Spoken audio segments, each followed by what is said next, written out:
인사하는 시간을 갖도록 합니다. 할렐루야 샬롬 하고 우리 축복하고 인사합니다. 할렐루야 샬롬 샬롬 샬롬 샬롬 샬롬 샬롬 샬롬. 하나님 사랑합니다. 여러분 주 안에서 사랑합니다. 오늘 참된 관계가 능력이다. 자신감, 자존에 대해서 아까 그 교사들이 얘기하죠. 나는 무엇을 할 것이다 라는 목표 설정, 그리고 자신의 감정을 조절할 줄 알고 집중할 줄 아는 그런 능력이 IQ보다 훨씬 더 중요하다. IQ가 중요한 게 아니라는 그런 거 해설 부분이 있었는데 그게 지금 빠졌어요. 자, 오늘 재밌는 얘기가 좀 있더라고요. 오늘 본문 너무 잘 아는 부분이죠. 14장 7절에서 14절 말씀인데 자기 중심적 생각을 내려놓아라 하는 예화가 재밌었어요. 어떤 그 여자 스님이 술집이죠. 객주라고 하죠. 예전에 거기에 들려서 어떤 시주를 하기 위해서 들렸다가 몹시 화를 내면서 나갔다고 합니다. 불신이 굉장히 지극한 주인이 마음에 걸려서 이 스님을 쫓아가가지고 왜 그렇게 화를 내고 시주를 받지 않고 가십니까? 라고 얘기를 했더니 이 여성은 저 50대 남자들이 자기를 희롱했다. 그 얘기를 하면서 너무너무 분개했다고 그래요. 술잔을 높이 들면서 자신을 모독했다라고 설명을 하더라는 거죠. 주인이 뭐라고 그랬는데 그렇습니까? 그 스님한테 물어봤더니 손님들이 자신을 술잔을 들며 건배사를 손님들은 외쳤을 뿐인데 뭐라고 외쳤을까요? 멋진 중년을 위하여 이렇게 얘기를 했다고 그래요. 그 스님, 여자 스님의 그 귀에는 뭐라고 들렸겠어요? 욕으로 들린 거죠. 중년이라고 얘기했다고. 그것 때문에 너무 얼굴이 시뻘개져가지고 화가 나가지고 시주 받으려고 목탁치고 뭐 이렇게 외우잖아요. 그거 하다 말고 그냥 가버렸다는 거죠. 듣고자 하는 말이 딱 귀에 들린 거예요. 그 생각 자체가. 말을 할 때는 정말 가려서 해야 되는데 가끔가다 우리 뭐 이름 얘기할 때도 보면 이름이 정말 붙여서 성하고 붙여서 읽으면 이상한 이름들, 그죠? 그래서 요즘에는 그 이름 개명하는 게 많이 자유로워지기도 했다고 합니다. 대부분의 오해는 이렇게 말로 듣는 걸로, 듣는 귀로 이렇게 이해하지 못하면 아까도 그 아이들 형제 잘하는 부분 얘기하죠. 이해를 하게 되고 자기의 감정을 솔직하게 표현할 줄 알고 설명할 줄 알고 그러면서 자존감이 굉장히 높아졌다. 굉장히 그 EBS에서 한 그 내용이었는데 아주 좋은 내용. 하버드 1학년 지금 학생인 그 경근이라는 학생이 사무엘하고 너무 많이 닮았더라고요. 다행스러운 게 그 학생도 몸이 굉장하죠. 그래서 사무엘도 저런 제목이 되면 얼마나 좋을까 하는 부러운 생각. 우리 예지도 또한 그 뒤에 나온 여학생 부분 보면서 자존감을 좀 저렇게 잘 확실하게 알고 자기 목표를 어렵고 힘들잖아요. 요즘에 아마 스트레스를 많이들 받을 거예요. 두 아이가 다. 그렇더라도 나는 앞으로 뭐가 될 거다라는 어떤 목표 설정. 그렇게 해서 그걸 모든 걸 끈기 있게 이렇게 견딜 줄 알고 잘 참아나갈 줄 아는 그런 꿈나무들이 됐으면, 꿈동이들이 됐으면 하는 마음으로 사이트를 함께 보고자 했습니다. 동순교회죠. 가끔 그 TV에도 많이 나오시는 분이에요. 서정호 목사님이 쓴 목마른 인생이라는 제목의 책에 인상적인 예와 관계에 대한 예화가 나와 있는데 어떤 마을에 새롭게 이사 온 사람이 그 마을에 그 선생님 랍비에게 물었어요. 이 마을 사람들은 어떤 사람들입니까? 그래서 랍비가 되묻습니다. 그 이사 온 사람에게 당신이 계시던 마을 사람들은 어떤 모습으로 사는 사람들입니까? 거꾸로 물어봐요. 그 사람이 대답을 합니다. 이사 온 사람이 전에 살던 마을엔 아주 고약한 사람들만 살았습니다. 랍비가 뭐라고 대답했을까요? 그럼 여기에도 고약한 사람들이 살고 있습니다. 이렇게 대답을 했다고 합니다. 당신이 대하는 대로 남들도 당신을 대하기 때문입니다. 이런 답이었다고 합니다. 어떻게 보면 사람들은 뭐 성선설, 성악설 얘기가 많지만 특별히 악한 사람도 특별히 선한 사람도 없다는 거죠.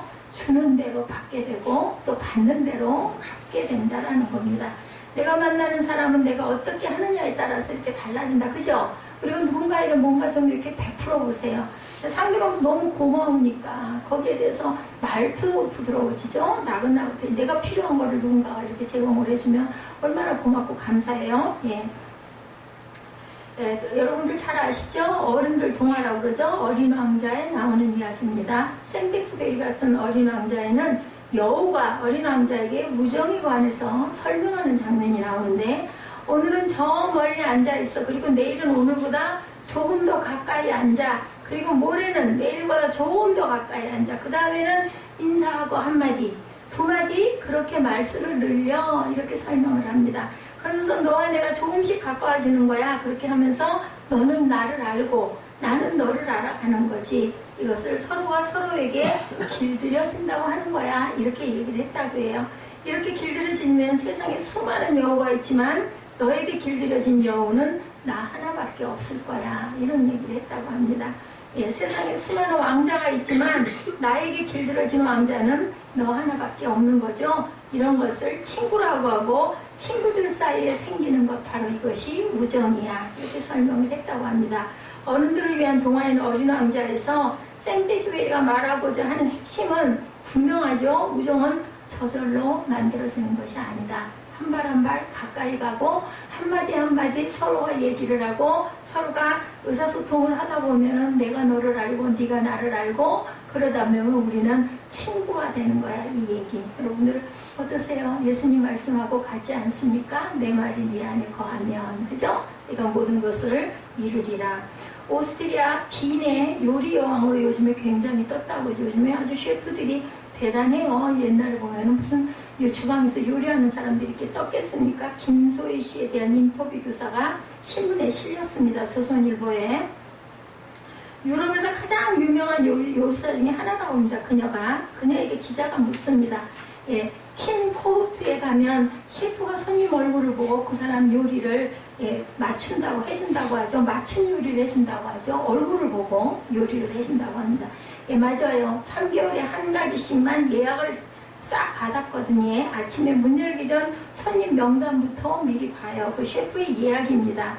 그날 오는 사람에 맞춰 새벽에 장을 봐놓고 손님 오기 7, 8시간 전부터 움직이면서 요리 준비를 하죠. 그리고 손님을 맞으면 어떤 손님은 그날따라 눈에 빛이 없대요. 예약을 했는데. 그럼 내가 가서 이렇게 얘기합니다. 미안한데 오늘은 당신 많이 먹으면 안 되겠다. 이렇게 얘기를 한다고 그래요. 그러면 와이 하고 난리를 칩니다. 내가 주문해 놓은 거를 왜 안 해주고 많이 먹으면 안 된다고 하느냐. 당신 오늘 일 되게 많이 하지 않았나. 사투리를 써요. 근데 아직 성과가 없지 않냐. 그러면 어떻게 알았냐라고 질문을 합니다. 상대방이. 나는 그때 이런 날 많이 먹으면 소화가 영 안 되니까 내가 딱 2코스만 줄게. 돈은 내가 조금만 받을게. 그 다음에 다음에 왔을 때는 많이 해줄 테니까 그때 기분 좋을 때 와서 많이 먹어라. 이렇게 얘기를 한다고 그럽니다. 그런 손님은 나중에 꼭 단골이 된다고 그래요. 얼굴 보고 그걸 어떻게 알죠? 하고 기자가 물어봅니다. 김소희 씨는 대답 대신에 동문서답을 합니다. 결혼했어요? 하고 물어본다 그래요. 남편이 집에 들어와 가방 딱 놓는 거 봐도 기분이 어떤지 우리 알지 않습니까? 라고 반문을 한다 그러죠. 사랑하면 알아. 그죠? 이 셰프는 손님 하나하나를 사랑의 눈길로 바라봤다라는 거예요. 그래서 얼굴이 별로 안 좋아 보이고 눈에 초점이 흐려 보이고 고뇌 보이고 아주 굉장히 찌들린 것 같을 때는 음식을 이렇게 많이 주지 않는다고 합니다. 보기만 해도 알잖아요. 그러다 보면은 처음에는 도대체 내가 주문한 요리를 왜 안 주고 이런 소리를 안 하지만 듣고 보니 그죠? 내가 오늘 진짜 힘들었는데 그러다가 소화불량 걸리면 안 좋으니까 저 사람 내 내면도 아는구나 이렇게 생각을 하고 꼭 단골이 된다라는 거죠. 우리가 사는 이 시대의 비극은 관계의 부재이다. 그죠? 너무 바쁘다 보니까 여러분들 안 그렇습니까? 저는 교회에 종일 있다가 토요일날 같은 때 수요 예배 금요 철야가 있을 때 우리 만나죠. 만나도 개인적인 얘기할 시간이 없어요. 시간이 없는 거죠. 뭔가 좀 나누고 싶으니까. 그래서 대신에 뭐 해요? 우리 카톡 하죠. 카톡. 얘기를 하긴 해야 되겠는데 시간이 없으니까 내가 꼭 전달할 사항이 있으면 문자를 하게 됩니다. 우리가 신앙생활을 하고 있으면서도 안타까운 것은 하나님과의 참다운 관계의 문제가 과연 사람과 사람도 이런데 여러분과 하나님과의 관계는 어떠하신지 제가 든 예화를 통해서 여러분들 뭔가 느껴지시는 게 없나 모르겠습니다. 2017년 우리가 풀어야 할 소중한 문제 가운데 바로 관계 문제. 그죠? 제가 오늘 참 일부 예배 때 마음이 많이 아팠습니다. 우리 예지가 4살 때부터 저하고 예배를 드렸어요. 그래서 이제 소녀가 됐죠. 처음인 것 같아요. 주일날 예배를 빠진 게. 정말 마음이 안 좋았어요. 10년이 넘었는데 목사가 온전치가 못하고 은혜가 많지가 못해가지고 이 아이가 실족하면 어떡하나 이런 마음이 들어서 굉장히 안 좋았습니다. 다행히 11시 예배에 나와서 정말 고마운데 참 무시할 수 없는 게 이런 관계인 것 같다. 여러분들 저희 교회가 외국인 사람들이 지금 거의 없지 않아요.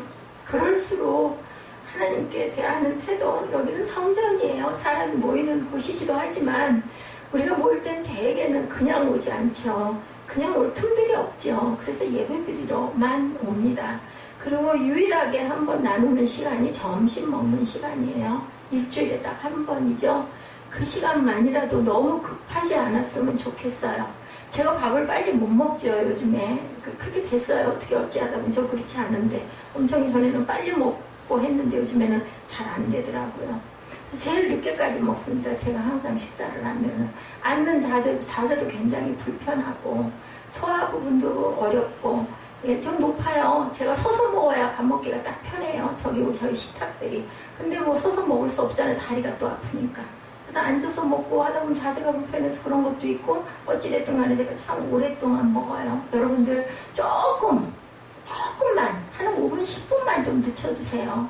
뒤에 일들이 바쁘지만 빨리 가서 쉬고 싶기도 하지만 주일은 예수님이 하나님이 주인이신 주일입니다. 그래서 교회 오시잖아요. 어디 놀러 가고 싶으신 거 어떤 일정이 있을 때 아니면 오전에 좀 더 자고 싶은 거 못 주무시고 시간에 맞춰가지고 예배에 오시느라고 오시니까 너무 후딱하고 얼른 도망가려고 하지 말고 조금은 대화도 좀 하시고 주변도 좀 살피시고 꼭 필요한 것만 하고 뚝딱 하지 말고 함께 관계를 좀 이루었으면 그것도 제가 부족해서입니다.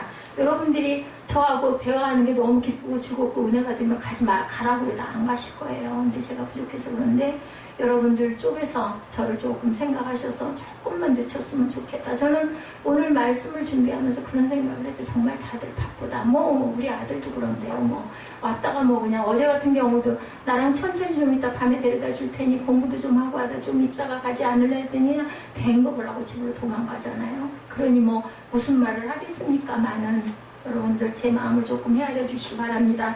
이 세상을 살아가는 사람들에게 꿈꾸는 것이 있다라면 소중한 관계인 여러분들 베프가 뭔지 아세요? 베스트 프렌드예요. 저는 그런 베스트 프렌드가 되고 싶습니다. 여러분들과 함께. 그런데 제가 부족해요. 그럼 여러분들이 조금 저를 좀 싸매주시면 어떨까 이런 부탁을 드립니다. 유은정 집사님에게 오늘 꼭 좀 부탁할게요. 우리 예지를 지금 한 달 정도 전부터 헌금봉투 쓰는 양식을 알려주고 있어요. 교회를 축복하고 하나님 감사하고 그리고 내가 원하는 소원을 얘기하고 밑줄에 한 줄 부분은 담임 목사님 축복해 주세요를 좀 꼭 넣어라. 그게 우리 편지의 양식과 같은 거다. 안 하더라고요. 그게 몰라서 안 하는 건지 빠져서 안 하는 건지 모르겠는데 참 섭섭해요.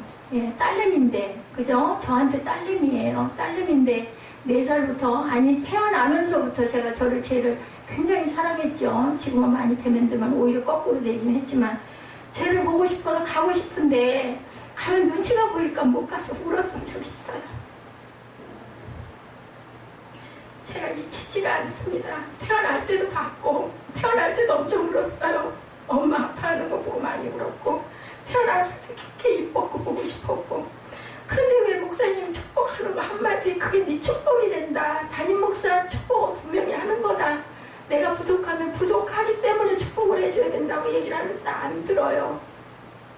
일부러 안 듣는 건지 빠져서 안 듣는 건지 까먹고 안 듣는 건지는 모르겠어요. 그래서 오늘 온 마음이 오전 시간에 제 마음이 온 마음이 이건 엄마에게 부탁을 하면 듣겠구나. 제가 양육을 못하니 어떡하겠어요. 엄마가 대신 양육을 하시고 유은정 집사님이 먼저 헌금봉투 쓰실 때 담임 목사님 건강을 위해서든 아니면 성품을 위해서든 아니면 성령 충만을 위해서든 꼭 좀 한 자 나머지 사람들은 다 씁니다. 한 줄씩 뭐 의례적으로 쓰든 뭐 억지로 쓰든 그건 모르겠지만 그냥 제가 오죽하면 설명을 그렇게 얘기했어요.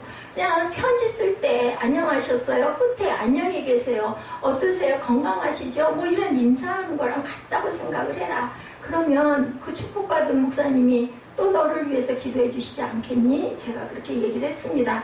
예, 그것을 꼭 좀 이 다음에 자라서 더 커서 제가 없어져서 여러분들 다른 교회 어딜 가더라도 기도할 때는 꼭 기도 하실 때 또 특별히 또 대표 기도할 때 당연히 다들 하시잖아요. 근데 내가 헌금봉투 써서 낼 때 목사님이 함께 해주세요. 뭐 하다못해 아니면 건강 위에 주님 축복해 주세요. 아니면 더 인자하고 좋은 목사님 되게 해주세요. 이렇게 축복을 좀 해주시기 바랍니다. 어떤 글에 보니까 베스트 프렌드라는 10가지 의미가 있다 이렇게 나와 있습니다.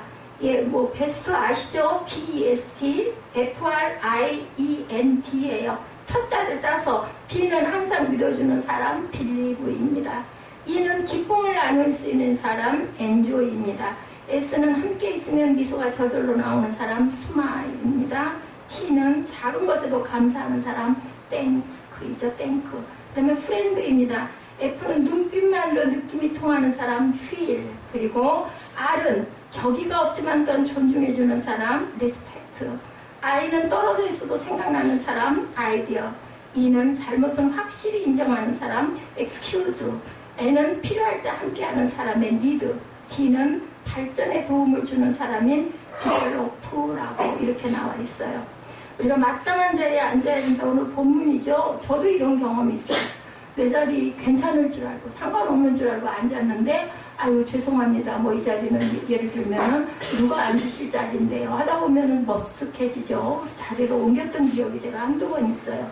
예수님께서는 미리 그 시대에 먼저 아셨던 것 같고 손님을 초청하실 때 여러분들 어떤 사람 초청하세요? 어떤 그룹에 제가 얘기를 들어보면은 손님 초청할 때 그 자신의 그 하나의 자존이다라고 하죠. 프라이버시다 해가지고 아주 훌륭한 사람들, 내가 정말 초청하고 싶은 귀한 사람들은 되게 초청하는데 오늘 말씀은 거꾸로 나와 있죠. 예, 어렵고 힘들고 병들고 저는 자들을 초청하라고 예수님은 말씀합니다. 왜 그렇다고 얘기를 해요? 예, 나중에 하늘에 가서 그 상급을 그 사람은 못 갚아요. 가난하기 때문에 가진 게 없기 때문에 하나님이 갚아주실 것이기 때문에 당신은 그렇게 하라고 오늘 본문에 그렇게 나와 있습니다. 본문 말씀 14절이죠. 13절에 잔치를 베풀거든 차라리 가난한 자들과 몸 불편한 자들과 그리고 저는 자들과 맹인들을 청해라. 그리하면 그들이 갚을 것이 없으므로 내게 복이 되리니 이는 의인들의 부활 시에 내가 갚음을 받겠습니다 하시더라. 이 말씀이 굉장히 좋았습니다. 여러분들 쉽지 않습니다. 저부터도 누가 뭔가를 만들어 놓고 초청할 때 어떤 사람 초청하고 싶어요? 제가 막 사모하는 사람 대개는 보면 학식적으로나 여러 가지 면면이 저보다 월등하신 그런 분들을 초청해가지고 좋은 걸 드리고 싶지요. 이렇게 맹인들, 저는 자, 장님 보지 못하는 자, 아픈 자 이런 사람 초청하기 어려운데 그것이 바로 예수님의 사랑이로 그렇게 했을 때 네가 나중에 하나님께 그 상급을 받는다라는 말씀이 오늘 본문입니다. 예, 우리가 사랑하는데 맺어야 하는 관계에 대한 중요한 원칙을 예수께서 말씀하시는데 그래서 아까 우리 윤종 집사님 그 기도하신 거 제가 그 쓴 거 읽으면서 보니까 예, 낮아지는 자에 대한 이야기를 했더라고요. 오늘도 마찬가지죠. 우리가 마땅히 있어야 할 자리를 지키는 것이 관계가 얼마나 중요한지. 두 번째는 우리가 관계를 맺는 근본적인 이유가 무엇인지에 대해서 말씀하죠. 관계를 통해 영광스러움을 경험하기도 하고 수치스러운 일을 당하기도 하죠. 참으로 신기한 우리가 영광을 받으려면 할수록 수치를 당할 확률이 많다. 내가 나를 자랑해서 누가 나를 좀 알아줬으면 하는 마음 갖고 있다가 보면 실망, 절망할 때가 너무 많죠. 저는 그런 걸 너무 많이 겪었어요. 우리 가끔 제가 예배 시간에 말씀드리지만 신학교 들어가서부터 깨지기 시작을 한 게 아직도 깨지고 있습니다. 지금은 이제 어린 꼬마들에게까지 제 아들에게까지 깨져요. 이것도 아마 하나님의 뜻이 어떤 부분이 있지 않나. 정말 힘들어요. 예, 아들이 내 말을 듣지 않고 자기 마음대로 하고 10번, 100번을 얘기를 해도 안 하고 이제는 또 오히려 심지어는 듣기 싫어 신용까지 나와요. 정말 마음이 아픕니다. 막 정말 죽을 것 같아요. 근데 이것도 통과를 해야 되기 때문에 하나님께서 저 아들을 저에게 늦게 주시지 않았을까 합니다. 스스로 영광을 취하기보다는 스스로 낮아지는 사람이 되는 것이 성경의 원리다. 글쎄 아들 앞에 어떻게 해야 더 낮아질까? 제가 많이 묵상해야 될 것 같습니다. 오늘 말씀은 심각하게 어려운 것이 하나도 없죠. 너무 쉬운 내용이에요. 우리가 결단을 필요한 말씀이기도 하죠. 그런데도 불구하고 우리가 살아가면서 느끼는 어려움 가운데 하나가 인정받지 못할 때, 그죠? 너무나 마음이 아프고 상심이 되죠. 어디서 누군가가 인정해주면 뭐 얼마나 좋습니까? 어깨가 막 쓱 살아 일어나죠. 근데 요즘에 제가 느끼는 거는 인정받는 거 제일 인정받는데 기쁜 거는 자녀가 나를 따라줄 때가 제일 기쁠 때가 아닌가, 이런 마음이 듭니다. 제 마음에. 내가 생각하는 나 자신과 상대방이 생각하는 나 사이에 일어나는 어떤 그 차이, 괴리감 때문일 것 같습니다. 우리 아들이 왜 제 얘기를 잘 경청 안 할까요? 왜 안 들을까요? 이유가 있을 거예요. 아마 얘기하지 못하는 얘기가 있을 겁니다. 그렇다면 저한테 부족한 게 있겠죠. 네가 왜 내 말을 안 듣느냐가 중요한 게 아니라 쟤는 왜 내 말을 안 들을까를 생각을 해봐야 할 것 같습니다. 참 유치한 일이나 또 어떤 모임에서든지 내가 앉을 자리가 어딘가. 그래서 저는 어디가, 제가 요전에도 한번 어떤 자리에서 얘기를 했지만 앉을 자리를 잘 못 잡아 앉겠어요. 다른 사람들은 들어가면 쏙쏙 잘들도 않는데, 아는 사람, 친한 사람들 이렇게 보고는 서로 부르기도 하고 쫓아가기도 해서 옆에 가서 또 이렇게 앉잖아요. 그러면은 또 보면 뭐 임원 목사님들 앉는 자리는 또 이제 상석으로 저기 좀 치워놓고 나머지는 그냥 편하게 앉을 수 있는 자리인데, 자리가 많으면 많을수록 저는 헤맵니다. 어디 앉을지 몰라가지고. 예, 오늘 이 부분에 대해서 말씀하죠. 그 자리가 나를 증명한다고 생각할 수도 있다. 맞아요. 전도사님들이나 새롭게 목사가 돼가지고 처음 지방회를 나왔거나 한 사람들 옆에 저는 앉고 싶지 않더라고요. 이제 제가 못된 부분이죠. 그런 말단석에 앉으라고 예수님은 말씀을 하시는데, 저는 그래도 내가 이 정도 됐는데, 난 중간 정도는 앉아도 되는데, 이런 마음이 들고, 아니면 뭐 특별히 관계가 좋아가지고 아는 목사님들이 많아서 반겨주시는 분들이 있으면 옆에 가서 앉으면 되는데, 그렇지 않을 때, 그죠? 우리 그 상석, 그게 뭐 입구가 보이는 저기 우리 식탁 있잖아요. 양쪽에 혼자 앉을 수 있는 자리가 상석이라고 얘기를 하죠. 바깥쪽에 앉느냐, 이게 굉장히 중요하다. 홀수로 앉게 되는 자리라면 앉는 자리가 조금 넓게 세팅이 되어 있습니다. 대개 상석들은. 그런데 오늘 주님이 초청한 잔치 자리에 상석에 앉으려는 사람을 주님께서 보신 거예요. 7절에 표현하죠. 청함을 받은 사람들이 높은 자리 택함을 보시고 그들에게 비유로 말씀하여 이르되, 참 이런 이야기를 하는 것이 치사하기는 한데 누군가는 한번 짚어줘야 할 일이죠. 아마도 그렇게 높은 자리에 앉으려는 사람을 보고 기분 나빠하는 사람도 당연히 있을 거예요. 뭐야 저건 왜 꼭 저런 데 가서 앉아, 이렇게 말은 안 해도 속으로 그렇게 생각할 수도 있을 거라는 거죠. 남보다 나를 낮게 여기고 나보다 남을 낮게 여겨야 한다. 남을 낮게 좋게 여기고 나를 더 낮은 사람이라고 생각을 하는 거죠. 우리는 반대의 경우가 나를 가치 있게 만드는 것으로 생각합니다. 제가 아까 말씀드렸잖아요. 전도사들은 전도사들끼리 우르르 몰려 앉아있어요. 근데 거기 목사가 가가지고 나이가 젊은 목사도 아니고, 그죠? 나이가 이제 좀 들었는데 거기 앉을 수 없잖아요. 그러면 제가 앉으면 꼭 옆에는 그런 분들이 와서 앉더라는 거예요. 아무도 없는 자리에 딱 앉아있으면. 자리를 잘못 잡아 앉으니까 자주 마음이 불편해요. 아니면 남자 전도사들 뭐 이렇게 해서 앉으니까 자리를 잘못 잡아 앉는 거죠. 제가 늘. 예, 이랬을 때 뭐 어떻게 옮겨갈 수도 없고, 누가 나를 막 불러주는 사람이 있는 것도 아니고 아주 그 불편하죠. 어떤 모임에 가서 자리를 잡고 앉아야 할 때가 되면 내가 앉고 싶은 자리가 아니라 상대방이 앉고 싶어하는 자리가 어딜까? 예, 저분들은 어디를 원할까? 그럼 이제 언젠가부터 그걸 들여다보게 되더라고요. 제가 저분들은 어디쯤에 앉을까? 그럼 나는 어디에 앉아야 적당할까? 처음에는 그냥 멋모르고 앉다가 한두 번 그렇게 이제 실수를 하고 나서부터는 어디 가서 밥 먹으려고 앉을 때마다 그게 아주 신경이 쓰여요. 맨 문 앞에 앉자니 좀 그렇고, 상석 쪽으로 가서 앉자니 조금 좀 신경이 좀 쓰이고, 어디가 적당한지 이 자리 찾는 게 굉장히 힘들다는 거죠. 오늘 누가복음 14장에 있는 말씀도 신분 질서나 위계 질서와 관계가 있는 말씀인데, 14장 1절은 이 말씀이 어떤 맥락에서 나온 말씀인지 배경을 밝히고 있죠. 예, 우리 누가복음 14장 1절 한번 찾아서 한번 읽어봐 주시기 바랍니다. 14장 1절이죠. 예, 안식일에 예수께서 한 바리새인 지도자의 집에 떡 잡수시러 들어가시니 그들이 엿보고 있더라. 자, 주님 앞에 수정된 한 사람이 있어요. 그죠? 어느 안식에 예수께서 초청을 받으신 것 같아요. 음식을 잡수러 들어가셨어요. 바리새인의 잔치에 식사 초대를 받으신 거죠. 바리새인은 예수님 시대에 굉장한 저명 인사였어요. 믿음도 좋고 또 웬만큼 권력도 있는 그런 지배층이죠.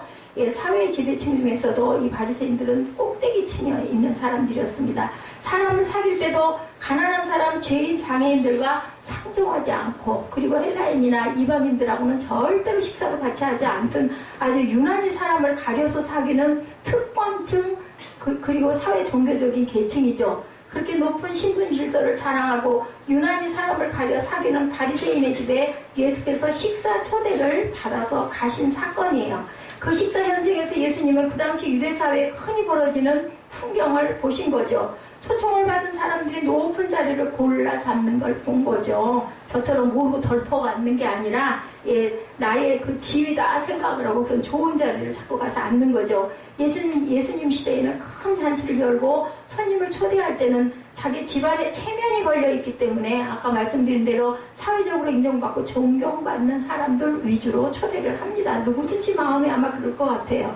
초청 리스트에 어떤 사람들이 있는가에 따라서 내 신분이 이 정도는 돼. 이제 이런 어떤 그 자존감이 올라간다라는 거죠. 그래서 주로 VIP들, 내가 내 입장에서 VIP들을 주로 초대를 한다. 그러므로 바리새인 집에 초대받은 사람들은 다 그럴듯한 특권층 인사들이겠죠. 그러니 상석부터 골라서 자리를 잡았는데 예수님은 안 그러셨을 것 같아요. 들어가셔가지고 맨 끝에 앉으시지 않으셨을까 이런 생각이 듭니다.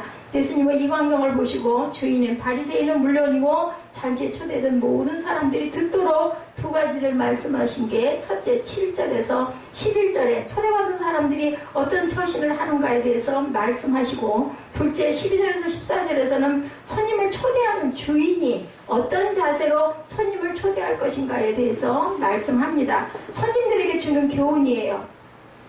먼저 예수께서 잔치자리에 손님들에게 주신 교훈 8절에서 10절이죠. 우리 함께 읽습니다. 내가 누구에게나 혼인잔치에 청함을 받았을 때 높은 자리에 앉지 마라. 그렇지 않으면 너보다 더 높은 사람이 청함을 받은 경우에 너와 그를 청한 자가 와서 너더러 이 사람에게 자리를 내주라 하리니 그때 내가 부끄러워 끝자리로 가게 되리라. 청함을 받았을 때 차라리 가서 끝자리에 앉으라. 그러면 너를 청한 자가 와서 너더러 버시어 올라 앉으라 하리니 그때 함께 앉은 모든 사람 앞에 영광이 있으리라. 그죠? 그 높은 자리를 더 가서 앉으라면 기분 좋아지잖아요. 그러면 아주 으쓱해진다라는 거죠. 잔치에 손님으로 초청을 받아갈 때 먼저 높은 자리에 앉을 생각을 하지 말라는 얘기를 이렇게 돌려서 충고를 하시는 거죠. 내가 제일 높은 줄 알고 상석에 앉았는데 나보다 더 높은 사람이어서 그 자리 누구 자리인데 양보 좀 해주십시오 하면 얼마나 얼굴이 화끈거리겠냐는 거죠.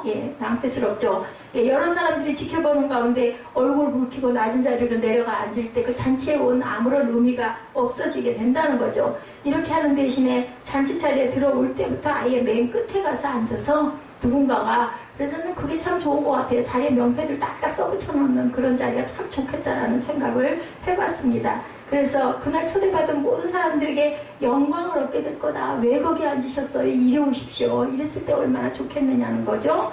잠언 25장 6, 7절에도 같은 말씀이 나와 있습니다. 잠언 25장 6, 7절입니다.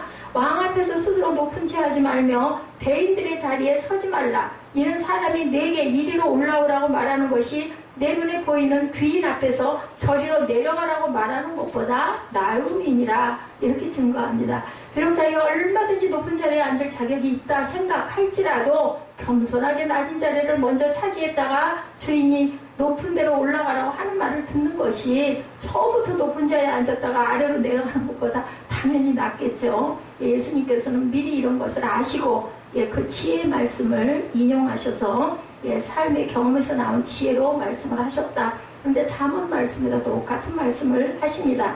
어떤 모임이나 식사 자리에 당연히 상석에 앉아야 할 때가 있죠. 주최할 때, 그죠? 예를 들면 아기 돌잔치일 때는 엄마 아빠가 아기가 주인공이니까 아기 데리고 딱 그죠? 중앙 자리에 앉게 됩니다. 근데 그렇지 않을 경우에 대접받으러 받으러 갔을 때는 항상 약간은 조금 겸손하게 낮춰줄 줄 알아야 된다. 스스로 자신을 높이려고 하는 교만을 우리가 배제할 줄 알아야겠다는 말씀입니다. 이런 이유 때문에 누가복음 14장 11절에서 무릇 자기를 높이는 자는 낮아지고 자기를 낮추는 자는 높아지리라 라고 말씀합니다. 진정한 겸손한 마음 깊은 곳 진심에서부터 우러나와야지 더 높은 자리에 가서 앉고자 불순한 동기를 품고 낮은 자리에 가서 전략적으로 앉는다면 또 이것도 좀 그렇다.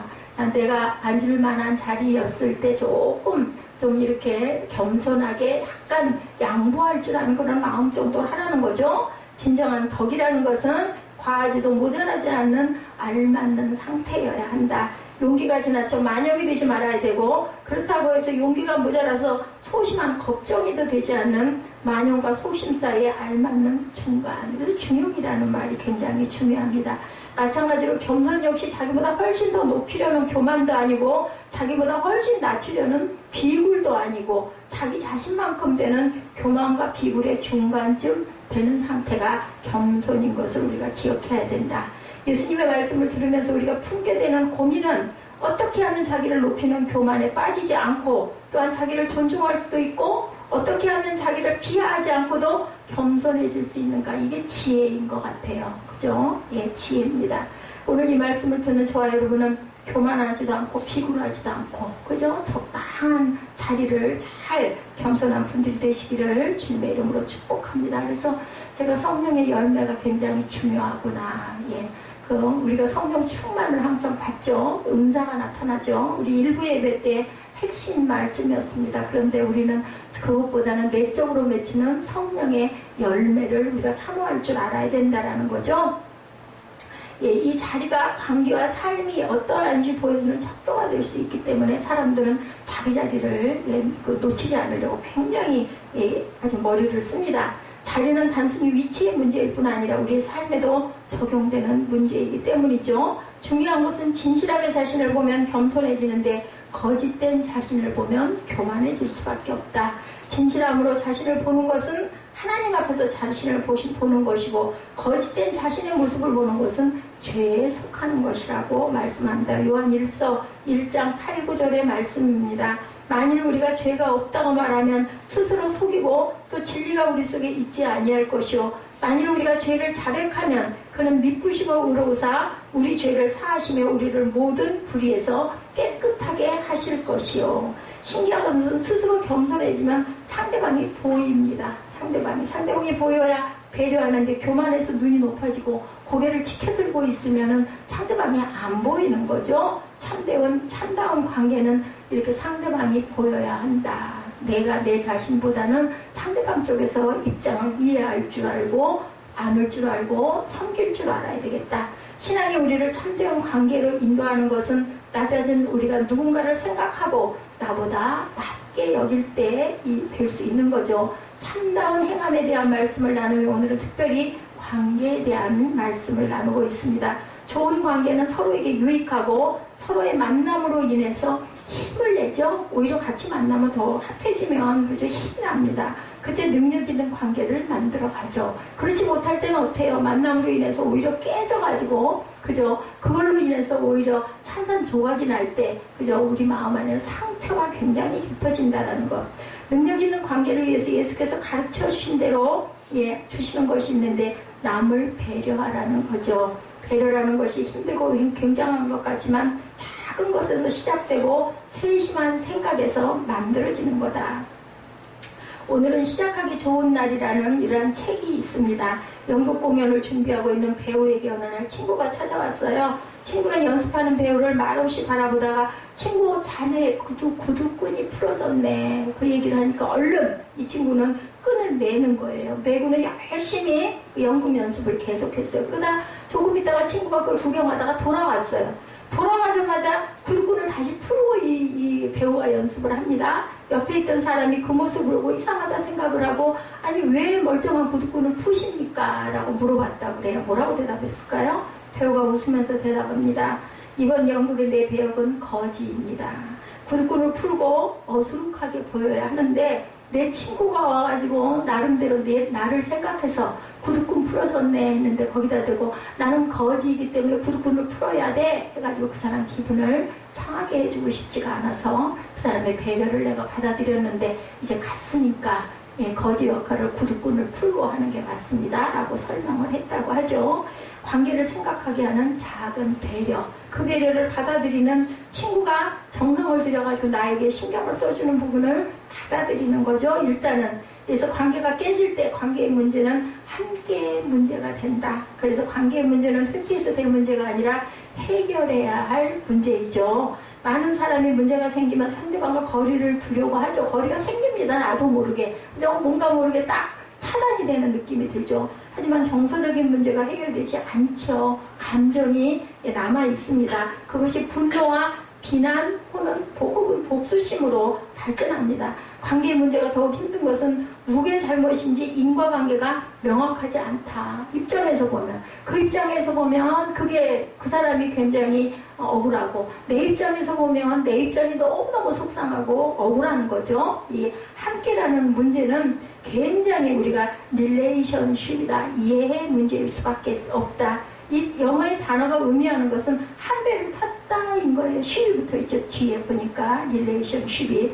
문제가 생기면 함께 영향을 받는다라는 거죠. 관계의 문제는 공동의 문제라는 인식에서 해결을 해야 된다. 아, 저 사람은 저런 마음에, 아, 나는 이런 마음에. 그래서 서로 화합할 줄 알아야 되겠다라는 겁니다. 욕심은 나에게서 채워지지 않을 때 마음이 상하고, 질투는 남의 가진 것 때문에 내 영혼에 상처를 받습니다.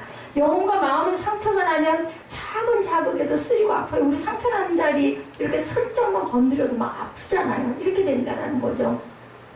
자신의 아픔으로 인해서 예민해지고 공격적이 됩니다. 아픈 자리 자꾸 누군가가 스치면 나중엔 짜증내죠. 처음에는 아파 그랬다가 두 번, 세 번 하게 되면 짜증내지 않습니까? 이래서 결국은 관계가 나빠지는데, 성경을 통해서 욕심과 질투를 명확하게 구분할 수 있는 사람, 아담에게서 시작된 건 뭐였어요? 욕심이죠. 더 좋은 것을 갖고자 원했기에 만족이 없었죠. 예, 아들 가인에게서는 또 뭐가 시작됐어요? 질투가 시작이 되죠. 예, 내 재단은 안 받고 동생의 재단은 받네. 질투해서 아예 형이 동생을 죽여버리는 사건.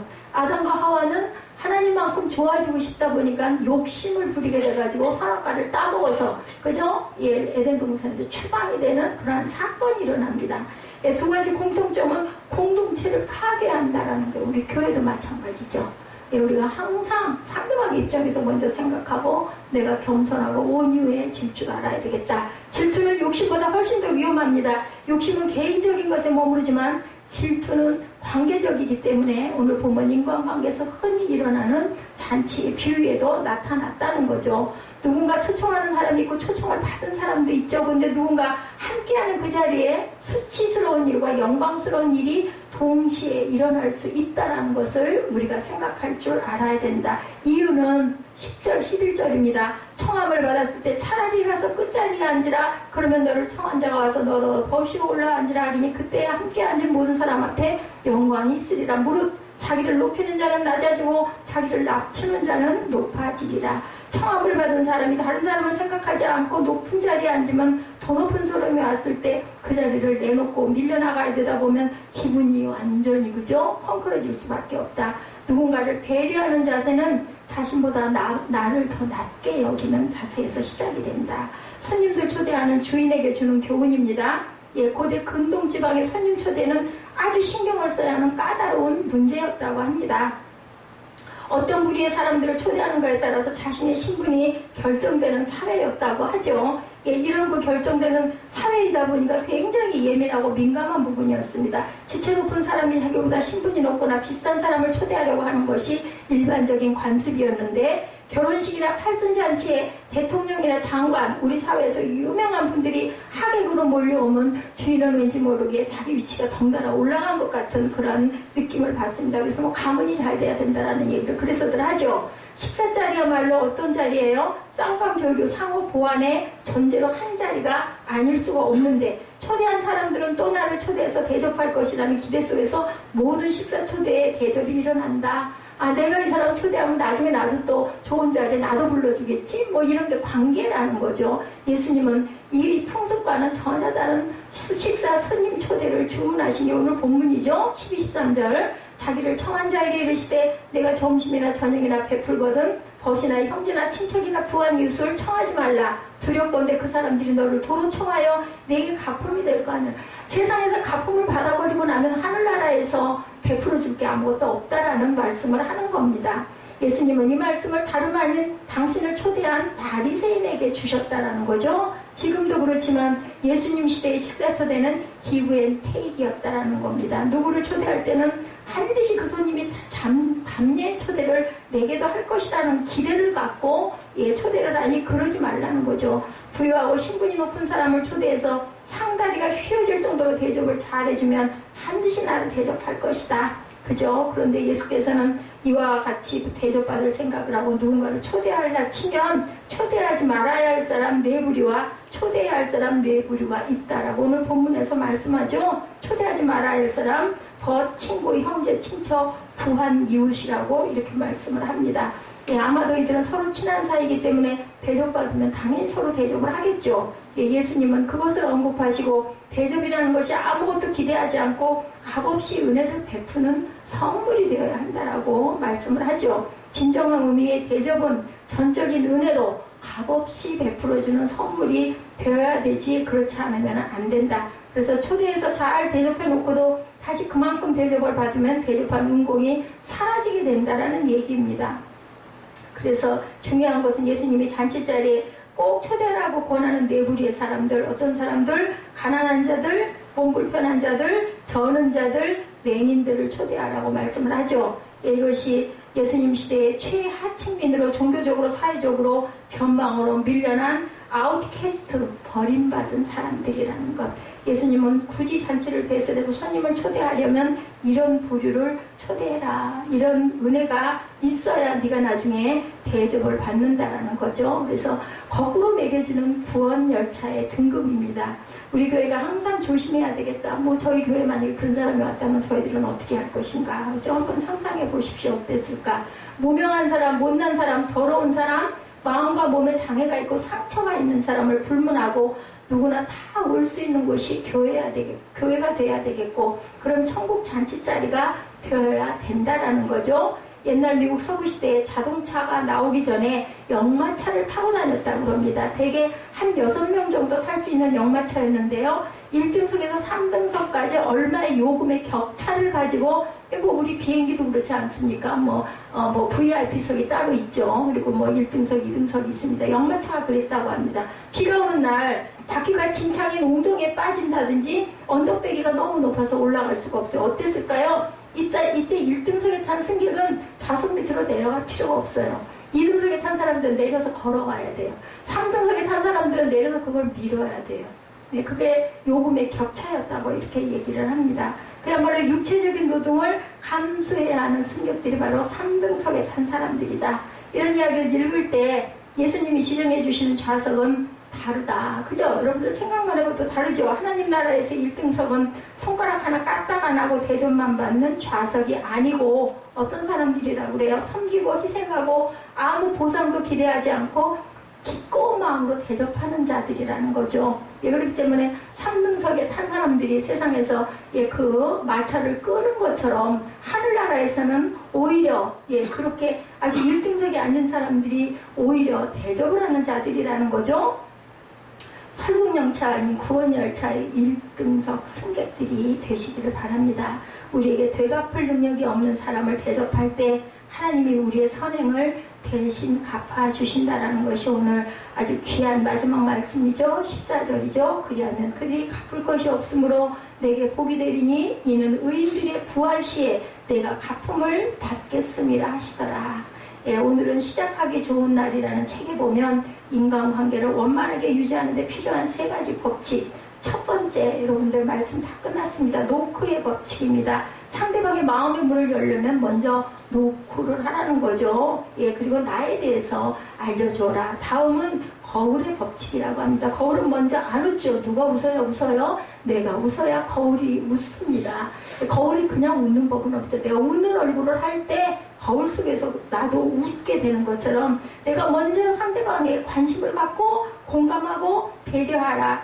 마지막으로는 집신의 법칙입니다. 집신도 짝이 있듯이 사람들도 각자 맞는 짝이 있게 마련인데 싫은 사람과 억지로 친해지려고 애쓰지 말고 모든 사람을 친구로 만들려 하지 말고 나와 통하는 사람과 친해지는 것이 바람직하다.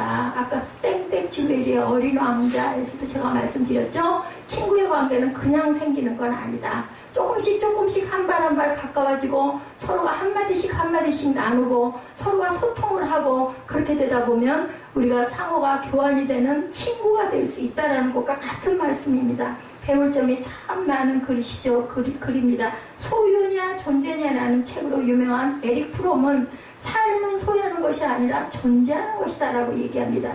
행복은 점유하는 것이 아니라 공유하는 겁니다. 여러분 가정에서 행복하려면 나 혼자만 그죠? 이 공간 다 차지할 거는 저리가 아니죠. 그거는 서로 같이 공유하는 것이다. 관계적인 삶을 사는 사람들에게 소유의 욕망이 작동되는 순간 채워도 채워지지 않는 구멍난 그릇이 됩니다. 누군가를 딛고 올라가면 올라갈수록 불안한데 누군가의 디딤돌이 되어주려고 마음을 먹으면 모든 관계가 편해지기 시작한다. 상대적인 거죠. 올바른 동기로 관계를 맺어야 한다고 오늘 본문 12절 14절에서 말씀합니다. 예, 묵상하면서 이런 생각이 들더라고요. 말귀를 못 알아먹는 사람들에겐 이러한 직설 화법이 필요하겠다. 그래서 아까 제가 직설적으로 부탁을 했어요. 마음속으로 끓이고 도대체 얘는 왜 그럴까? 아무리 가르쳐줘도 안 하네. 나한테 무슨 나쁜 마음이 있을까? 뭐 생각을 하다 보니까 도저히 안 되겠더라고요. 아까 든 생각이 여기 강대상에서 든 생각에 세빈 예배 때 이렇게 부탁을 좀 해봐야 되겠구나. 본문 13절에 잔치를 베풀거든 가난한 자들과 몸 불편한 자들과 저는 자들과 맹인들에게 청하라. 문맥상으로 보면 13절을 중심으로 12절과 14절이 대조를 이루는 것 같죠. 아마도 예수님을 초청한 이들이 청한 손님들이 내게는 유력한 사람이었던 것 같습니다. 그래서 그 초청이 우리 삶의 중요한 투자로 생각하는 그런 초청은 하지 말라는 것이 바로 예수님의 마음이라는 것. 그래서 우리도 그 마음을 닮아야겠죠. 하늘에 가서 뭐를 타셔야 되겠어요? 천국 구원 열차를 타시려면 하늘나라의 원리를 따라 하시는 것이 우리 아까 성찬 받았듯이 내 안에 내가 예수 안에 그죠? 우리 예수의 삶을 행하는 것이 된다는 것을 잊지 마시고 바라고 우리가 시간을 쏟고 하는 일, 시간을 투자하는 만남, 다시 나에게 돌아올 것을 바라는 것인지 하늘나라의 것들을 바라보면서 하고 있는 일인지를 여러분들 꼭 생각을 하시고 상석보다는 낮은 자리 겸손한 마음으로 섬기는 저와 여러분 되시기를 주님의 이름으로 축복합니다. 요한복음 15장 5절에 보면 나는 포도나무에 너희는 가지라. 그가 내 안에 내가 그 안에 거하면 사람이 열매를 많이 맺나니 나를 떠나서는 너희가 아무것도 할 수 없다. 포도나무 열매의 비유를 통해서 등장하는 단어 중에 풍성한 기쁨, 열매 같은 것들이 있죠. 밀접되게 연관되어 있습니다. 우리가 하나님 안에 거하면 기쁨과 풍성함의 열매를 맺게 된다는 거죠. 우리 삶에 우리가 맺는 관계 가운데 이런 긍정적인 단어들이 있는지 찾아보시기 바랍니다. 관계는 특별하게 달라진 나의 신분에서 시작되는 게 아니라 내 모습에서 시작되는 것이고 지금 내 모습이 바로 부르심의 자리라는 것. 아까 직업에 대한 그 묵상 나왔었죠. 여기서 생각할 줄 알아야 된다. 단순한 의미에서 직업은 job입니다. 하나님과 연관된 직업은 버케이션입니다. 소명이죠. 종교개혁자 마르틴 루터의 가장 큰 공헌 중에 하나는 세속적 직업을 성직으로 바꿔놓으셨어요. 우리의 삶의 모든 직업들이 성직일 수 있다는 거죠. 우리의 직업이 성직이라는 그 자리에서 모든 관계에 대한 물음을 던집니다. 우리가 맺는 관계 하나하나가 얼마나 소중한지 생각해 보시는 저와 여러분 되시기를 주님의 이름으로 축복합니다. 참다운 관계가 능력인 것은 함께 일하기 때문이고요. 여러분들 참다운 관계가 능력인 것은 주위에서 늘 나보다 나은 사람들로 가득 차 있기 때문이고 참다운 관계가 능력인 것은 누군가에게 바라는 것이 없기 때문에 진심으로 대할 수 있기 때문이고 참다운 관계가 능력인 것은 수치를 당할 일이 없고 영광이 기다리고 있기 때문이라는 것을 생각하시기 바랍니다. 예수님은 우리에게 되갚을 능력이 없는 사람을 대접할 때 하나님이 우리의 선행을 대신 갚아주신다라고 말씀하죠. 그리하면 그들이 갚을 것이 없으므로 내게 복이 되리니 이는 의인들의 부활실에 내가 갚음을 받겠습니다 하시더라. 참다운 관계 능력들 함께 일하고 또한 함께 그런 사람들로 가득 찬 상태에서 우리가 남을 대접할 때 영광이 기다리고 있다는 것을 깊이 생각하시고 묵상하시는 저와 여러분 되시기를 주님의 이름으로 축복합니다. 기도하시겠습니다.